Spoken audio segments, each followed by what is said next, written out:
Buenos días con todos. Bienvenidos a este congreso, al sexto congreso de APC Perú 2022. Agradezco la oportunidad que me brindan de poder compartir conocimientos con todos ustedes, ¿no? En esta ocasión les vengo a presentar el tema de algoritmos de Machine Learning para determinar límites de óxidos, carbonatos, arcillas y magnesio en la recuperación de cobre, ¿no? Es una nueva metodología de esta etapa que estamos en la transformación digital y es por eso que inicio también con este título, ¿no? Que lo tengan presente, que es el futuro del pasado, es el futuro del futuro. Mi nombre es ingeniero Pedro Castelares, senior de metalurgia planta, estudiado en el MIT, lo que es Machine Learning, y certificado en Data Science. Comencemos. En esta presentación vamos a tener una introducción sobre lo que es el Machine Learning, ¿no? Para poder ubicarnos y ver qué herramientas hemos aplicado en este trabajo técnico. El Machine Learning puede parecer muy complejo, ¿no? Este nombre nos puede asustar, pero es una función muy precisa, cumple una función muy precisa, que es elaborar las decisiones óptimas mediante el análisis de datos. Todo se basa en datos. Tenemos en la actualidad gran información, gran cantidad de datos de los cuales podemos explotarlos para poder saber cómo nos está yendo en un proceso y en qué camino debe seguir este proceso. Obviamente estos datos deben ser de calidad, deben ser consistentes, deben ser fiables, de buena precisión y confiables. Con estos datos tenemos que tener la capacidad de poder entenderlos, de poder saber qué nos dicen. Y a estos datos debemos saber qué tipo de preguntas debemos realizar para que ellos nos respondan. En función a eso, recién tomamos las decisiones hacia un futuro o hacia un presente de cómo está nuestro proceso. ¿Cómo se divide? Y hay dos puntos en lo que es Machine Learning.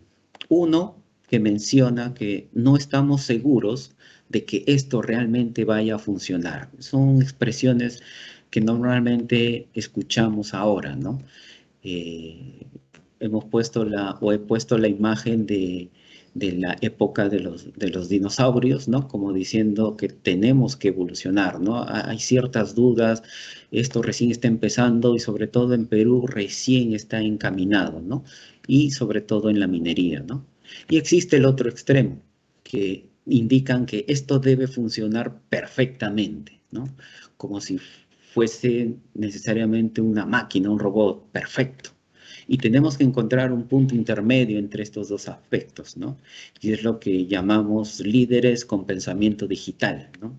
Necesitamos cambiar nuestra manera de pensar de un pasado a lo que ahora se está viendo en lo que es una transformación digital o el tema del 4.0, ¿no? El mundo de Machine Learning es un mundo probabilístico, es lo que deben tener claro, ¿no? Y no es un mundo determinístico. Nosotros normalmente trabajamos en estas expresiones matemáticas y nos enfocamos a este R cuadrado, a esta correlación, que normalmente queremos llegar al 1 perfecto, ¿no? A una correlación exacta. Sin embargo, ahora tenemos que pensar de otra manera, tenemos que pensar en probabilidades, tenemos que pensar al nivel más alto que tiene el Machine Learning, que es el Deep Learning, y en este caso son las redes neuronales, ¿no?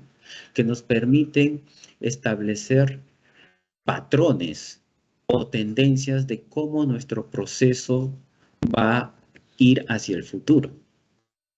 A pesar de que tenemos una gran dispersión, que esto dependerá del proceso en sí, tenemos que tener la habilidad nosotros como Data Science de poder saber cuál es el camino o cuál es la tendencia de esos datos para mejorar nuestro proceso. Esa es la idea principal del Machine Learning, que en base a los datos, saberlos interpretar y poder saber cómo estamos y hacia dónde vamos, conociendo el proceso del cual se está evaluando, ¿no? Para esto hay tres temas que también necesito aclarar. Tenemos lo que es el bajo ajuste. Eso significa que en una distribución de datos podemos tener un ajuste, un R, como ya lo hemos visto, un R cuadrado bajo, que para el tema de Machine Learning que se encarga de predecir, es muy bajo en el tema de dar alguna respuesta. El otro extremo es el sobreajuste, en el cual anteriormente, que es un paradigma que ya debemos eliminar, es llegar al R cuadrado de 1, ¿no? Como ven en el gráfico, el sistema lo ajusta perfectamente, pero al llegar a un sobreajuste, esto lo realiza dentro de este intervalo. Pero para un dato futuro, el mismo ecuación no sabe a qué dirección ir, si ir más hacia abajo, si ir más hacia arriba. Es un demasiado ajuste, que también es uno de los, podríamos decirle, defectos del Machine Learning. Pero para eso está el Data Science, para evaluar y encontrar este equilibrio. Y este equilibrio es un sistema balanceado, donde pueda entender el proceso en el cual se está analizando, considera sus desviaciones, sus límites, de tal manera que permita predecir la tendencia hacia dónde va o hacia dónde estamos, ¿no? Esto sí es un balance o una función ajustada adecuadamente. Obviamente podríamos ver que sería un R cuadrado quizás de un 0,5, un 0,6, ¿no? Probablemente, pero nos determina cómo estamos. ¿Qué algoritmos de Machine Learning existen actualmente? Hay un sinnúmero de algoritmos, pero vamos a mencionar algunos principales. El Machine Learning se divide en tres grupos: en aprendizaje no supervisado, aprendizaje supervisado y aprendizaje por refuerzo. En el tema de aprendizaje no supervisado, tenemos lo que son los algoritmos de clustering y de reducción de la dimensionalidad. En clustering tenemos lo que son los K-means, el mean shift, el K-medians. En la reducción de la dimensionabilidad tenemos el PCA, tenemos el análisis discriminante lineal, también tenemos cuadrático, también tenemos características de selección. Y como en el caso de, por ejemplo, del K-means, se tiene una data, una distribución de data, en el cual el algoritmo K-means trata de clasificar estos puntos en características similares y los agrupa, en este caso, por ejemplo, en tres clústeres, ¿no? Que cada clúster tiene sus propias características. ¿Cómo interpretas estos valores? Va a ser en función al proceso que estás analizando. También mencioné del PCA, que es el análisis de componentes principales. ¿En qué consiste el PCA? El ser humano tiene la capacidad de ver máximo en tres dimensiones, en tres ejes, o en este caso, en tres variables que afecten tu proceso. Pero un proceso tiene n variables, por lo tanto, tiene n dimensiones. Y para que el ser humano pueda entender estas n dimensiones visualmente, se nos hace un poco imposible. Es por eso que se utiliza el algoritmo de PCA, de reducción de la dimensionalidad, en el cual estas 5, 6 o n dimensiones las vamos a convertir en solo 2 dimensiones para poder entender cómo se comportan estas variables y gráficamente el ser humano pueda verlo, ¿no? Porque en 2 dimensiones es fácil. Existe otro algoritmo que se podría decir a la inversa, que este es el SVM. En este caso estamos en un algoritmo supervisado. Como ven, podemos tener un cierto análisis de data en el cual se comporta de esta manera, en dos dimensiones, ¿no? Quizás nuestra mente no pueda entender qué está pasando en el proceso. Y dependiendo del proceso y dependiendo del algoritmo en donde se ajuste, este resultado podría ser que existe una dimensión más y quizás se esté comportando de esta manera, que es un poco más entendible de cómo se está comportando nuestro proceso, ¿no? O sea, acá incrementamos una dimensión más o 3 o 4 dimensiones para poder entender el proceso. Ese es otro tipo de algoritmo que nos permite el Machine Learning.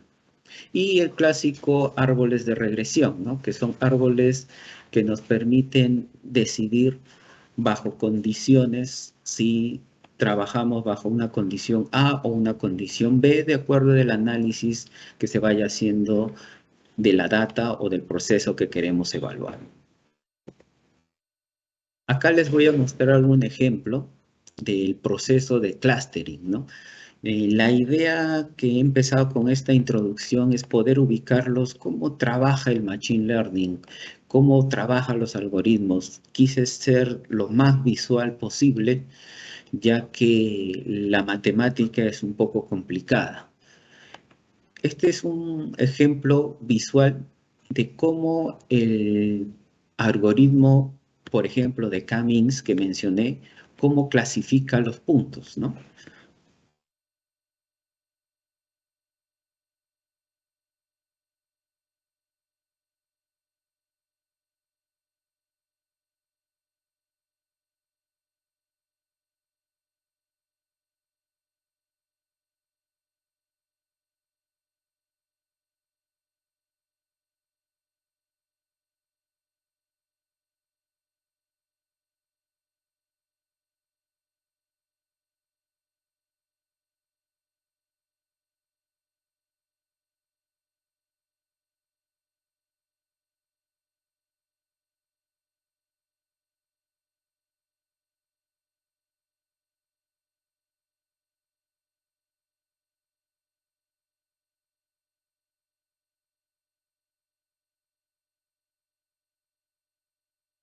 Como ven, esto es lo que hacen los algoritmos, en este caso el K-means. El K-means de una data al cual se le entregó y se ajusta con unos ciertos valores que en el caso del Data Science se usa lo que es el epsilon para este tema del clustering, permite clasificar en este caso en 1, 2, 3, 4, 5, 6 grupos que tienen las mismas características e incluso los puntos que no fueron seleccionados dentro de estos clústeres son los conocidos como atípicos. Bajo este tema tenemos la capacidad de, en una data que inicialmente se dio con una alta distribución, el algoritmo puede determinar qué grupos, a qué grupos pertenece y qué puntos son los atípicos para poder eliminarlos y poder entender cómo está nuestro proceso. En este caso, como les mencioné, este tipo de gráficos podemos realizarlos o simulaciones con sea con el RStudio o con el Python, ¿no? También tenemos Julia para poder realizar estos tipos de procesamientos, ¿no? ¿Cuál es la metodología que vamos a aplicar en este trabajo técnico? Como les mencioné, yo tuve estudios en el MIT y vamos a aplicar esta metodología. Se recolecta la data, ya les dije que es de manera confiable, consistente, debe ser fiable, debe ser única, incluso debe ser validada, ¿no? Porque todo nace de ahí, todo nace de ahí. Ahora, en todo proceso tenemos diferentes variables que interactúan entre sí, y esos son los datos multidimensionales. A estos, para poder entenderlos nosotros, tenemos que reducirlos a 2 dimensiones o máximo 3 dimensiones. Y ahí es donde viene la aplicación del ACP o PCA, que es en inglés, que es el análisis de componentes principales. Ese es uno de los algoritmos que se usa. ¿Esto qué me permite? Una representación de datos de una menor dimensión. Una vez tenido esta dimensión representada en un gráfico, podemos aplicar lo que es el algoritmo de K-medias. El algoritmo de K-medias, como les mostré en gráfico, me permite clasificar estos datos en grupos si en caso lo existe. Ahora, hay una manera de determinar el número de clúster que existe en ese grupo de datos. Pueden ser 2, 3, 4 o como lo vieron en el video, si no me falla la memoria, fueron entre 5 o 6 grupos. Pero ¿en cuántos grupos clasificar? También existe otra metodología que te permite determinar cuál es el número óptimo de clúster que le corresponde a tu data que está reflejando un proceso. Esto se puede conseguir también de manera aleatoria, como indica acá. Hay iteraciones hacia el centro para determinar el K. Tenemos que ver el proceso si alcanza una convergencia, si no se detiene el proceso. Entonces, como ven, esta es una iteración. Y para manejar cierta cantidad de data, estamos hablando de miles o hasta millones de datos para poder entender, y para esto necesitamos capacidad de procesamiento. Y es por eso que normalmente se utilizan los software que les he mencionado, ¿no?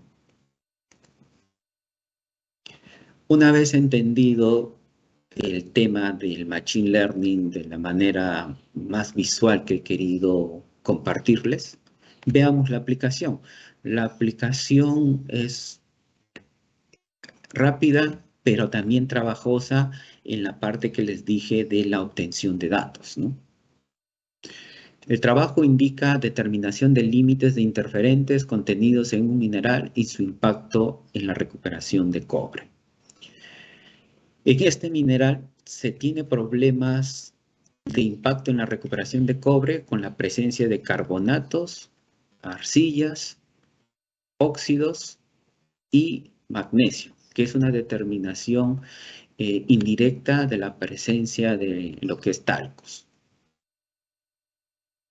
En este caso, se tiene 5 datos o 5 variables que serían la estructura multidimensional que tendríamos que entender cómo estas 5 variables interactúan entre sí.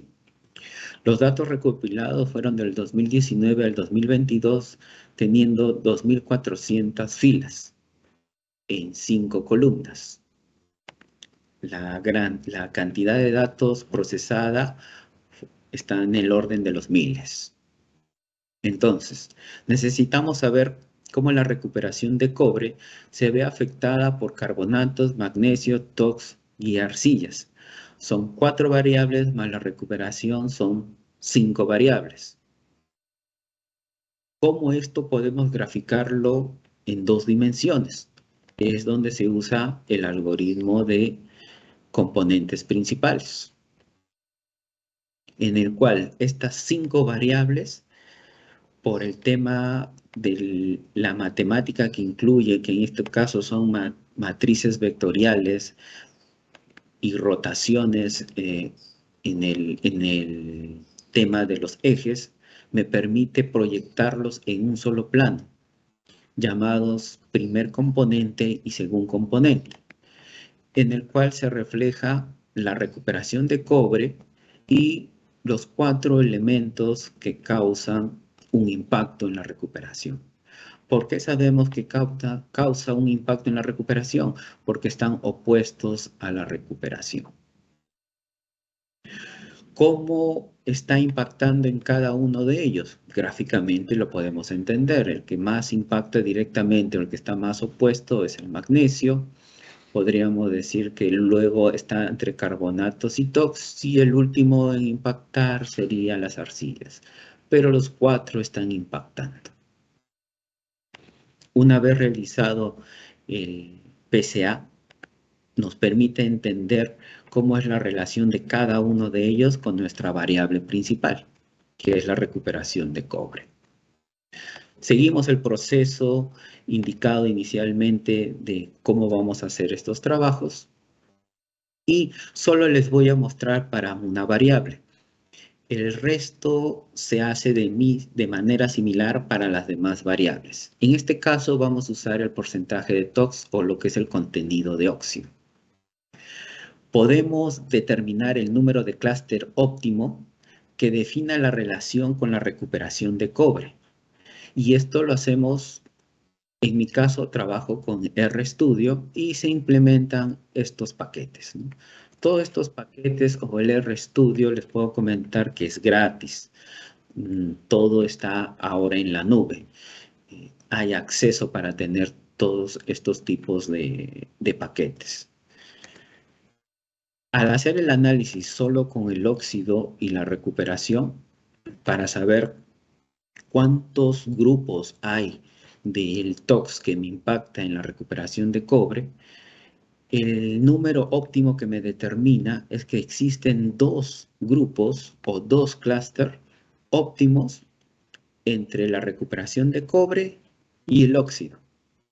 Esta gráfica se obtuvo del RStudio usando la función fbis-nbclass.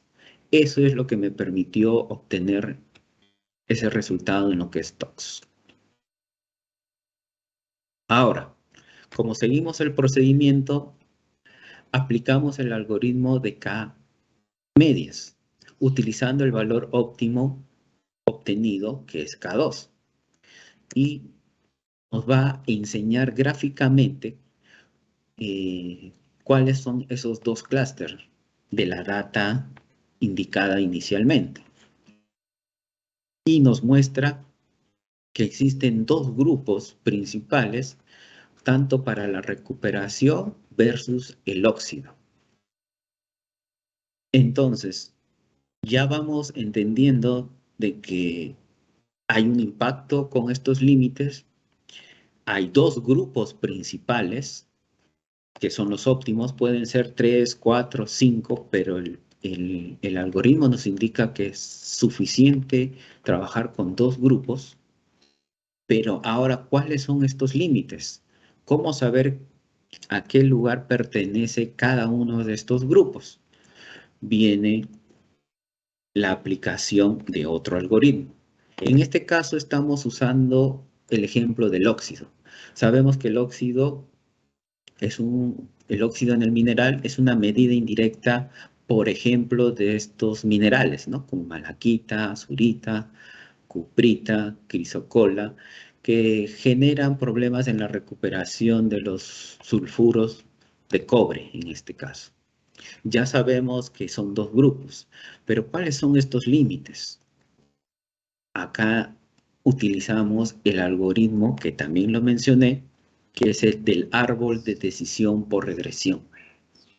Aplicamos este algoritmo para el óxido y con la data ingresada me determina también que existen dos grupos, pero estos son los límites. Para el caso del óxido, para valores menores a 9.11, vamos a obtener recuperaciones de 87.8% en cobre, y cuando el TOX esté mayor a ese valor 9.11, la recuperación va a caer a 84.3%. Entonces ya hemos encontrado el límite de interferente para el óxido en el caso de la recuperación. Lo mismo aplicamos para los demás interferentes. Aplicamos lo que es el algoritmo de árbol de decisión por regresión, siendo el nodo principal la recuperación de cobre. La matemática de este algoritmo se representa por esta sumatoria por esta función phi, y son esquemáticamente son estos diagramas de decisión. Al hacer todo este trabajo en los demás interferentes, se obtiene que para magnesio el límite es 1,56%, para el óxido ya lo determinamos, fue 9,11%, y para carbonatos 9,79% y arcillas 1,04%. Ya obtuvimos los límites, ya conocemos qué valores impactan a nuestra recuperación de cobre. ¿Cuáles son estos gráficos obtenidos por estos algoritmos? Les resumo a continuación. En el caso del TOX. En el caso de TOX tenemos la data de recuperación de cobre real y la data de recuperación de cobre predecida por el algoritmo. Como ven, ha determinado bajo los pasos iniciales que teníamos dos grupos, para un TOX 9 a 11 y para un TOX mayor o igual a 9,11. Y la idea del Machine Learning, como les indiqué inicialmente, frente a esta alta distribución de datos, es determinar cuál es la tendencia o cómo está trabajando nuestro proceso y hacia un futuro cómo se va a comportar. En el caso del TOX, estas son las dos gráficas y dos tendencias que muestra el algoritmo que lo vamos a usar más adelante, ¿no? Lo mismo sucede para el magnesio. Este es el comportamiento de nuestro proceso. El algoritmo indica que esta es la variabilidad que podemos asumir nosotros y es el comportamiento que se tiene para el magnesio, tanto para menor a 1,56 como mayor a 1,56. En ambos casos, valores por encima de estos límites, que es el área azul, siempre está con una recuperación menor, ¿no? Lo mismo sucede para los carbonatos. Este es el comportamiento y es lo que predice el algoritmo. Y lo mismo para arcillas. Vimos que en el análisis de componentes principales no era tan impactante, pero sí había una cierta tendencia. Es por eso que estos dos límites en cierto punto se superponen, ¿no? Ahora, ya tenemos el estudio, ya tenemos los algoritmos. De nada valdría si no lo usamos. Ahora, todo esto viene a un proceso continuo, ténganlo en cuenta.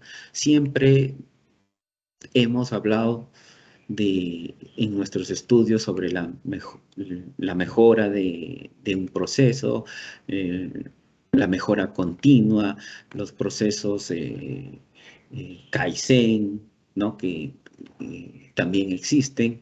En este caso lo quise combinar con el tema de Lean Six Sigma, que una parte es el método que es el Andon, que significa control visual del proceso. Entonces, con estas 4 interferentes nos ha permitido armar en línea en el sistema Pile Core Size 4 tipos de minerales bajo esos límites. En este caso son sulfuros, mixtos, marsul y marsul más mixto. Y esto está aplicado en línea, es decir, cuando los valores que hemos determinado estén dentro de las decisiones o límites que hemos incluido, el sistema va a indicar qué tipo de mineral está ingresando. Ahora, una vez ingrese o te indique qué tipo de mineral está ingresando, podemos determinar y decirle al operador, bajo el sistema Andon que les mencioné, que es el que significa una mejora o una acción visual para mantener el proceso estable, en qué acciones debe tomar para el circuito, ¿no? Se le da las condiciones de pH, cal, reactivos, en la cual debe mover el operador de manera que dentro de estos rangos estos valores se encuentren en verde y el proceso sea más estable, ¿no? Con la finalidad de garantizar recuperación. Este proceso está aún en seguimiento Esto está en proceso de mejora, obviamente, todo es perfectible, pero ¿qué nos ha permitido? Esto venimos trabajando más o menos entre junio a julio del 2021. Y como ven, la variabilidad de la recuperación antes del inicio de la aplicación de este proceso, como ven, era muy variable. Los límites eran muy amplios, pero a medida se ha ido mejorando el algoritmo, ha ido aprendiendo el algoritmo, esta variabilidad ha disminuido. E incluso en la media de la recuperación tiene una tendencia a mejorar. Hablando del tema del Lean Six Sigma, también podemos ver de que la capacidad del proceso ha mejorado e incluso su valor sigma también ha mejorado, es decir, tenemos un proceso más estable. Este es el tema de Machine Learning. Quiero terminar indicándoles de que una transformación digital debe cumplir 3 cosas fundamentales. Las personas, el conocimiento que te dan las personas, el conocimiento del data science. Esto lo tiene que combinar y tener el conocimiento del proceso que está analizando para poder determinar qué algoritmos usar. Y una vez conocido el proceso y apoyado de las personas, debemos soportarnos en la tecnología. En este caso estamos usando el PyCourse en línea que permite tomar decisiones en el momento para reducir la variabilidad que se tenía en la recuperación. A esto es lo que llamamos finalmente transformación digital. Tengan claro ese tema. Por lo tanto, como se dan cuenta, nosotros hemos analizado datos pasados. Es por eso que culmino con la frase que inicié. El futuro del pasado es el futuro del futuro. Gracias.